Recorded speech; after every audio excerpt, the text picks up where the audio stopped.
რუსეთის უკრაინაში შეჭრა უნდა ჩაითვალოს როგორც ყველაზე კატასტროფული და წარუმატებელი მცდელობა სხვა ქვეყნის დაპყრობისა თანამედროვე სამხედრო ისტორიაში. და ეს მას მხოლოდ უარესდება და რაც ანადგურებს რუს ჯარისკაცებს უკრაინაში, ისე როგორც არასდროს, რადგან მათ უკანასკნელი 3 თვე ჯოჯო ხეთურად მძიმე ჰქონდათ და 10,000-ობით ჯარისკაცი დაკარგეს. საოცარია, მაგრამ 99,000 რუსი ჯარისკაცი დაიღუპა 2026 წლის პირველ კვარტალში. და ახლა რუსეთი ებრძვის თანამედროვე ისტორიის უდიდეს დანაკარგებს ჯარისკაცებში, იმ დროს როცა მისი რეკრუტირების სისტემა ინგრევა. დავიწყოთ ამ მთავარი ციფრით. რუსეთის 99,000 დანაკარგი 3 თვეში. ეს ციფრი გააჟღერა უკრაინის პრეზიდენტმა ვოლოდიმირ ზელენსკიმ მარტის ბოლოს გამართულ პრესკონფერენციაზე. და ეს გვაჩვენებს ყველაფერს, რაც არასწორია რუსეთის სამხედრო ძალაში. ეს ნიშნავს, რომ პუტინმა 2026 წლის დასაწყისიდან ყოველ თვეში საშუალოდ 29,666 რუსი ადამიანი შესწია. გაითვალისწინეთ, რომ იანვარი და თებერვალი ჯერ კიდევ ცივი თვეები იყო. რუსეთის შეტევითი მოქმედებები ამ თვეებში შენელდებოდა, რათა მარტში კვლავ გააქტიურებულიყო, როდესაც ცნობილი გაზაფხულის შეტევა დაიწყო. ამიტომ როგორც ჩანს, ბოლო 3 თვისგან მესამე თვეის პერიოდია, როდესაც რუსეთმა ყველაზე მეტი დადასტურებული დანაკარგი განიცადა. Das გვჩვენებს ეს, იმას რომ აქედან მხოლოდ უფრო გაუარესდება ყველაფერი. ამ სტატისტიკის ყველაზე გასაოცარი რამ ის არის, რომ თითქოს უნდა იყოს რეკორდი რუსეთისთვის 3 თვის განმავლობაში დადასტურებული დანაკარგების რაოდენობით, მაგრამ რატომღაც ასე არ არის. 2025 წლის ნოემბრიდან 2026 წლის იანვრამდე რუსეთის დანაკარგებმა თითქმის 100,000 მიაღწია, რადგან პუტინის ძალები ცდილობდნენ კროვსკზე შეტევის დასრულებას. და ისინი კიდევ უფრო იზოლირებულნი დაშნენ უკრაინის გარყინულ ციუ პირობებში, რაც მათ უფრო ადვილ სამიზნედ აქცევდა. უკრაინის დრონებისა და მისი საძიებო და განადგურების რაზმების სამიზნეებად, რომლებიც შეიქმნა რუსეთის შეღწევის სტრატეგიის წინააღმდეგის წინააღმდეგ საბრძოლველად. როგორც არ უნდა შეხედდეს, ეს ნიშნავს, რომ 2026 წლის პირველ 3 თვეში დადასტურებული 99,000 დანაკარგი რეალურად გაუმჯობესება რუსეთისთვის. სინამდვილეში ეს დიდი გაუმჯობესება არ არის. ამ დანაკარგების მასშტაბი კიდევ ერთ დიდ პრობლემას ემატება რუსეთისთვის, რაც ომის დამამთავრებელი ფაქტორია იმ სტატისტიკის მიღმა, რომელსაც უზიარებთ. ამაზე მალე დავბრუნდებით. ჯერ ერთი სიტყვა, რომელსაც ვიყენებთ და ყურადღების მიქცევა ღირს. რამდენჯერმე ვქვით სიტყვა დადასტურებული, როცა 2026 წელს რუსეთის დანაკარგებზე ვსაუბრობდით. და ეს დიდი მინიშნებაა, რომ 99,000 დანაკარგი სავარაუდოდ. საუკეთესო სცენარია რუსეთისთვის 2026 წლის პირველ კვარტალში. United 24 მედია აღნიშნავს, რომ უკრაინის უპილოტო სისტემების ძალების ხელმძღვანელმა რობერტ ბროუდიმ უკვე თქვა, რომ იმ დათმების 20%, რომელიც უკრაინამ რუსეთზე განახორციელა 2026 წლის პირველ 3 თვეში, ვერ დადასტურდება. ეს არ ნიშნავს, რომ უკრაინას არ შეუძლია დაადასტუროს, რომ დარტყმები წარმატებული იყო. შეუძლია. დრონები, რომლებსაც ის იღენებს ამ დარტყმების განსახორციელებლად, ისევე როგორც სადაზვერვო დრონების არმია, რომელიც ცაში დაფრინავს, ყველა საჭირო მტკიცებულებას იძლევა, რომ დარტყმები მიზანში ხვდება. რაც უკრაინას ზუსტად ვერ შეუძლია დაადასტუროს, არის ის, თუ რამდენი რუსი ჯარისკაცი იღუპება ამ დარტყმებში. როდესაც უკრაინა დრონებით ჯარისკაცების კონცენტრაციას უთქვამს, მას არ შეუძლია ყველა იმ ჯარისკაცის აღრიცხვა, ვინც ირიბადიობად იღუპება ნამსხვრევებისა და აფეთქებების შედეგად. უკრაინის მონაცემებში ასევე არ შედის დანაკარგები, რომლებიც გამოწვეულია მისი საშუალო მანძილის დრონების დარტყმებით, საარტილერიო იერიშებით და ასევე ისეთ შემთხვევები, როგორიცაა რუსების რაოდენობა, რომლებიც ნანგრევებში იღუპებიან, ან სხვა გზებით იხოცებიან, რასაც უკრაინა ვერ ადასტურებს პირდაპირ ვიდეო მტკიცებულებით. და აი აქედან იწყება რუსეთისთვის ნამდვილად ცუდი მდგომარეობა. იმ ტერიტორიის რაოდენობა, რომელსაც რუსეთი იპყრობს ამ აბსურდული დანაკარგების ფასად, სწრაფად მცირდება. და ეს არ არის ისე თითქოს რუსეთი ამ მხრივ მანამდეც კარგად მოქმედებდა. თუ 2025 წლამდე დავბრუნდებით, United 24-ის მედია ითვლება, რომ პუტინმა დაახლოებით 400,000 რუსი ჯარისკაცი დაკარგა მხოლოდ 4,336 კვადრატული კილომეტრის, ანუ 1,674 კვადრატული მილის უკრაინის სანაცვლოდ. ეს ნიშნავს, რომ მხოლოდ 0,72%-ია ქვეყნის ტერიტორიის დაბრუნებული, სადაც რუსეთს ჯერ კიდევ დარჩენილი 80% თავისუფალი მიწის-აღება უწევს. ამ ტემპით რუსეთს საუკუნე დასჭირდება, რომ საბოლოოდ დაამარცხოს უკრაინა, რაც ნიშნავს, რომ პუტინი და მისი შემდეგი ომის მოყვარული მემკვიდრე დიდი ხნით წასული იქნებია, სანამ ეგრეთ წოლეგოდ სპეციალური სამხედრო ოპერაციის მიზნები შესრულდება. მაგრამ ეს საუკუნოვანი ომიც კი უკვე ამბიციურად გამოიყურება რუსეთისთვის, რადგან მისი წინსვლის ტემპი 2025 წლის ბოლოს შემდეგ საგრძნობლად შენელდა. ომის შესწავლის ინსტიტუტის, ანუ ISW-ის მიხედვით, 2025 წლის ოქტომბრიდან 26 მარტამდე პერიოდში რუსეთმა უკრაინის თითქმის 1,930 კვადრატული კილომეტრი, ანუ დაახლოებით 745 კვადრატული მილი დაიკავა.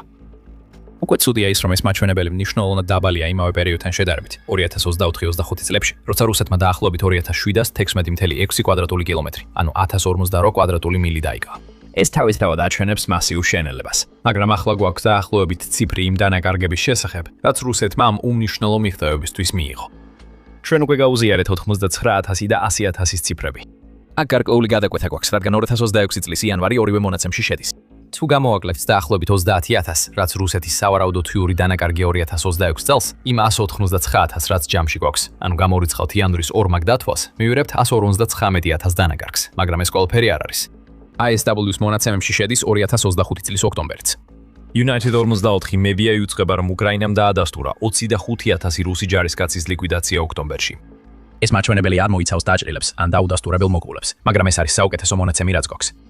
და ჩვენ შეგვიძლია ეს დავუმატოთ 159,000 დანაკარგს, რომ მივიღოთ 184,000 6-თვიანი პერიოდისთვის, რომელსაც ISW მოიცავს.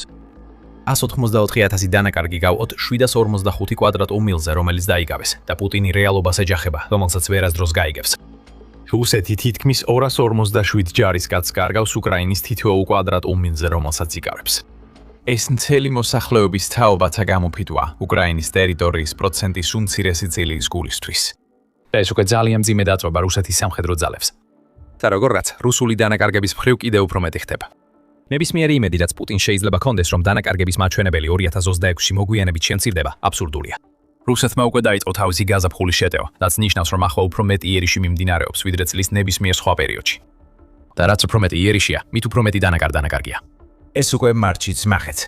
მარტის 17-ში რუსეთმა 2026 წელს ყველაზე მეტი დანაკარგის რეკორდი მოხსნა, როცა მხოლოდ 24 საათში 1710 მისი ჯარისკაცი დაიღუპა ან დაიჭრა. ამას დაემატა 230 ავტომობილისა და საწვავის ცისტერნის, ასევე 29 საარტილერიო სისტემის დაკარგვა. და ეს ციფრი მკვეთრად აღემატება იმ 700-დან 900-მდე ყოველდღიურ დანაკარგს, რომელსაც რუსეთი წლის დასაწყისში განიცდიდა. სუგსურს მეტი კონტექსტი, ეხლა რუსეთი ყოველ 2 დღეში უფრო მეტ ჯარისკაცს კარგავს, ვიდრე აშშ-მ ავღანეთის ომის განმავლობაში მთლიანობაში დაკარგა. რუსეთს თავის ისტორიაში ავღანეთის ომიც აქვს, რომლის დროსაც 10 წლეულის განმავლობაში 15,000 ჯარისკაცი დაკარგა. ასე რომ რუსეთი უკრაინაში დაახლოებით ამდენს ყოველ ნახევარ-თვეში კარგავს.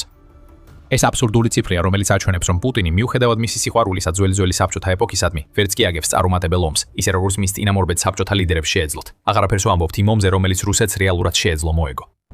ასე რომ რუსეთს 99,000 ჯარისკაცი ყავს დაკარგული, განადგურებული, უკვალოდ გამქრადი, მხოლოდ 2026 წლის პირველ 3 თვეში.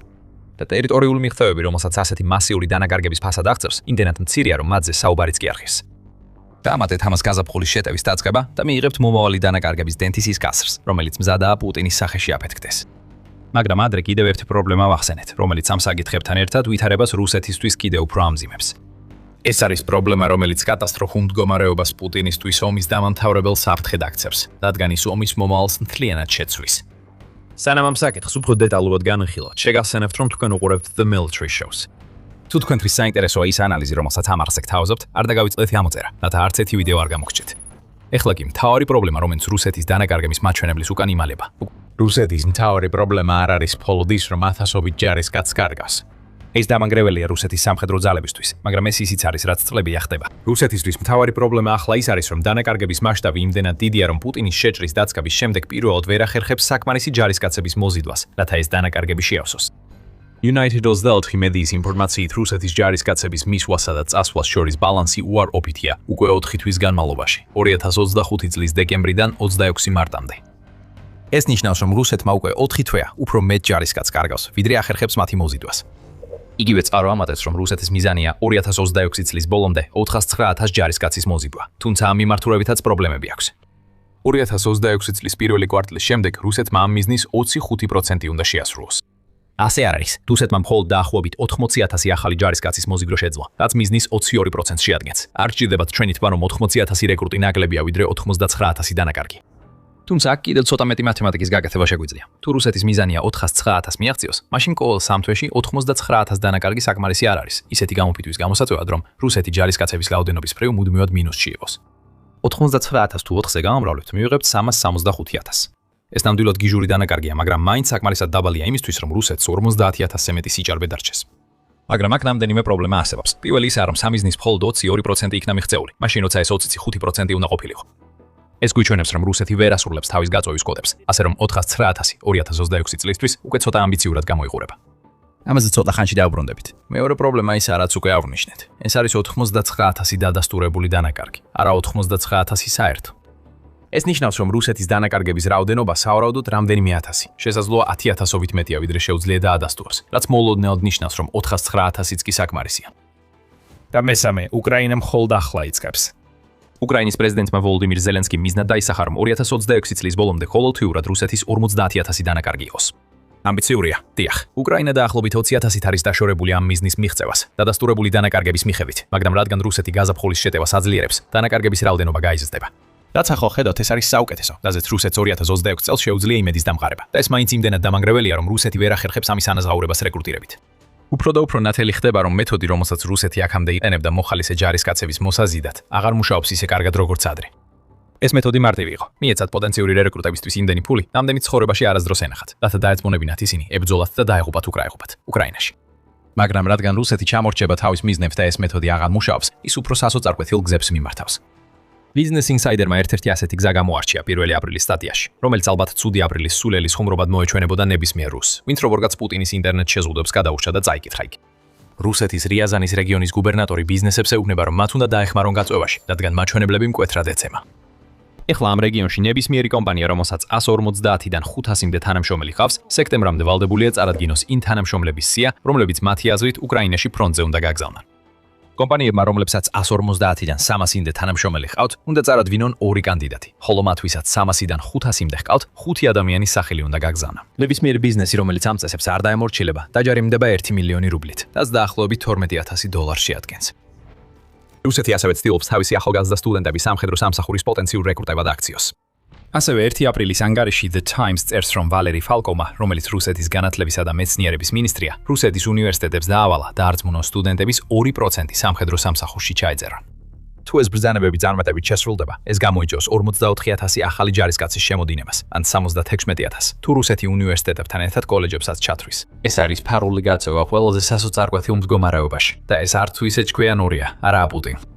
რუსეთი არის ქვეყანა, რომელიც უკვე ებრძვის მასიურ შრომით კრიზისს, რომელიც ნაწილობრივ გამოწვეულია იმ მოთხოვნებით, რაც კრემლმა დააკისრა რუს ხალხს, მას შემდეგ რაც პუტინმა უკრაინაში შეიჭრა. მარტის 30-ში United 24 მედიამ გაავრცელა ინფორმაცია, რომ მხოლოდ ლენინგრადის რეგიონში რუსეთის 20-ზე მეტი ქარხანა სამდღიან სამუშაო კვირაზე გადადის და ეს შემთხვევითი არ არის. სამუშაოები იკლებს და ამ კომპანიებს აღარ შეუძლიათ შეინარჩუნონ იმდენი თანამშრომელი, რამდენიც ადრე შეეძლოთ. პუტინმა რუსეთში შექმნა მანკიერი წრე, სადაც არსებული მუშახელი ომის მანქანაში იწოვება, რაც ანგრევს ყველა სხვა ინდუსტრიას და რუსეთის შემცირებული მოსახლეობის დიდ ნაწილს ისეთ მდგომარეობაში აყენებს, რომ ეკონომიკაში სხვა გზით ვეღარ მონაწილეობენ, გარდა იმისა, რომ პუტინის ომის ძალისხმევას დაემორჩილა. და ახლა რუსეთი ცდილობს დასაქმებული ადამიანების სამუშაოდან გამოიყვანოს, მაშინ როცა მათ შემცვლელი არ ყავს. ამასთან ერთად კი სწავლის პროცესში მყოფ სტუდენტებსაც წიროს, რომლებიც მომავალში რუსეთის ომის შემდგომი ეკონომიკის საფუძველი უნდა გახდნენ. პუტინი ანადგურებს რუსეთის მომავალს, რათა მოგლევადიანი გამოსავალი იპოვოს მუშახელის პრობლემაზე, რომელიც მხოლოდ გაუარესდება.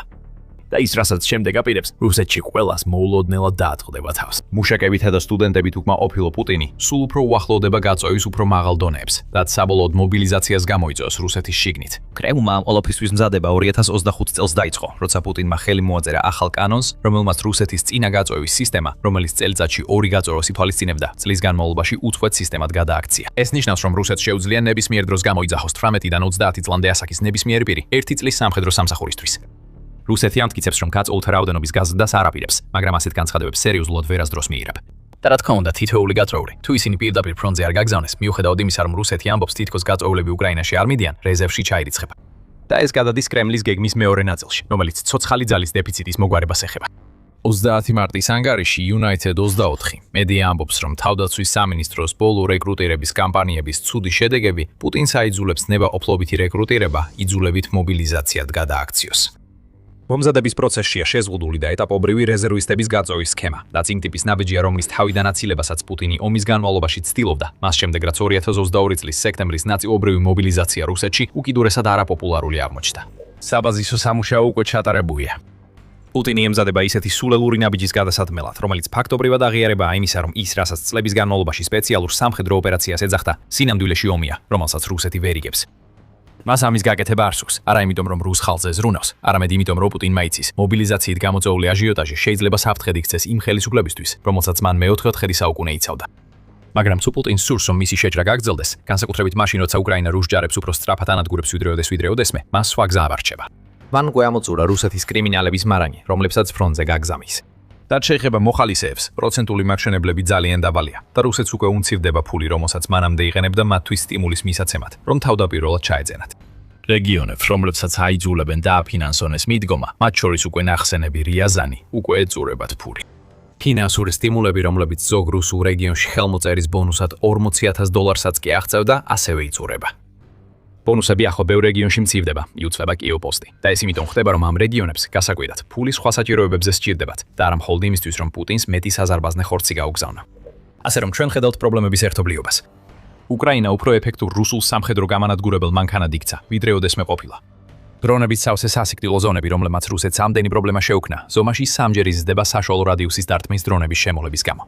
და 2025 წლის ბოლოსთვის უკრაინა წელიწადში 4 მილიონ დრონს აწარმოებდა ამ სასიკვდილო ზონების შესავსებად, ასე რომ მალე არ ამოეწურება. რუსეთის შიგნით უკრაინის შორმანძილზე დარტყმები ანადგურებს ნავთობის გადამამუშავებელ ქარხნებს, საექსპორტო ტერმინალებსა და სამხედრო ობიექტებს, რაც კიდევ უფრო ზრდის ზეწოლას რუსეთის ფულად ნაკადებზე. გარდა იმისა, რომ უკრაინის შიგნით რუსეთის სამხედრო ძალა სუსტდება, უკანა ხაზზეც ხდება დეგრადაცია და წინა ხაზზე სიკვდილი. როდესაც გაზაფხული შეტევა ძლიერდება, ეს ყველაფერი მხოლოდ უფრო გაუარესდება რუსეთისთვის. ჩვენ ამას ხედავთ იმ შეტევების გაზრდილ რაოდენობაში, რომელიც რუსეთმა მარტში დაიწყო. მაგალითად, Kyiv Independent-ის ინფორმაციით, 23 მარტამდე 4 დღის განმავლობაში რუსეთმა უკრაინაზე 600-ზე მეტი შეტევა სცადა, რის შედეგადაც მან 6090 ჯარისკაცი დაკარგა. ეს შეოდნავ მეტი ვიდრე 1522 რუსული დანაკარგია და ეს იმის ნიშანია, რაც მომავალში გველოდება. თუ ამ რიცხვს 30 დღეზე გაამრავლებთ, რუსეთის თვიური დანაკარგები თითქმის 86,000 მივახლოვდება. ეს მხოლოდ რამდენიმე ათასით განსხვავდება იმ დანაკარგებისგან, რომელსაც უკრაინა საკმარისად მაღალად მიიჩნევს იმისთვის, რომ პუტინი იძულებული გახდეს დაასრულოს თავისი ომი. რუსეთის ლიდერი თვეში 50,000 დანაკარგს უახლოვდება და ამას იმ დროს აკეთებს, როცა რუსეთში რეკრუტირება სულ ქაოსშია. ეს ყველაფერი არ არის მდგრადი. 99,000 ჯარისკაცი, რომელიც 3 თვის განმავლობაში დანაკარგად დადასტურდა, პუტინს ეს უნდა აჩვენებდეს. მაგრამ როგორც ყოველთვის, მისი შეჭრით ისია დაბრუნავებული, რომ ეს ხეების გამო ვერ ხედავს. პუტინი თავის არმიას წარწმედისკენ მიუძღვება და უკრაინა სიხარულით ჩაკიდებს ხელს, რომ კიდევ უფრო შორს წაიყვანოს იმ გზაზე, რომელსაც ის მიყვება. და არც ერთი წამით არ იფიქროთ, რომ უკრაინა მუდმივად არიგონებს ახალ და კიდევ უკეთეს გზებს, რომ ომი რუსეთის წინააღმდეგ შემოატრიალოს. რუსეთის შორმანძილზე მოქმედი დრონების სტრატეგიაც კი, რომელიც კრემლისთვის ერთ-ერთი იშვიათი ნათელი წერტილია, უკვე იგერიება. როგორ? ვარსკვლავური ომების მსგავსი იარაღი არის უკრაინის პასუხი და ყველაფერს ამის შესახებ გაიგებთ, თუ ჩვენს ვიდეოს ნახავთ. თუ ეს ვიდეო მოგეწონათ, აუცილებლად გამოიწერეთ The Military Show, რომ ნახოთ მეტი ანალიზი პუტინის შეჭრის მიღმა არსებული ციფრების შესახებ. და როგორც ყოველთვის, მადლობას გიხდით ყურებისთვის.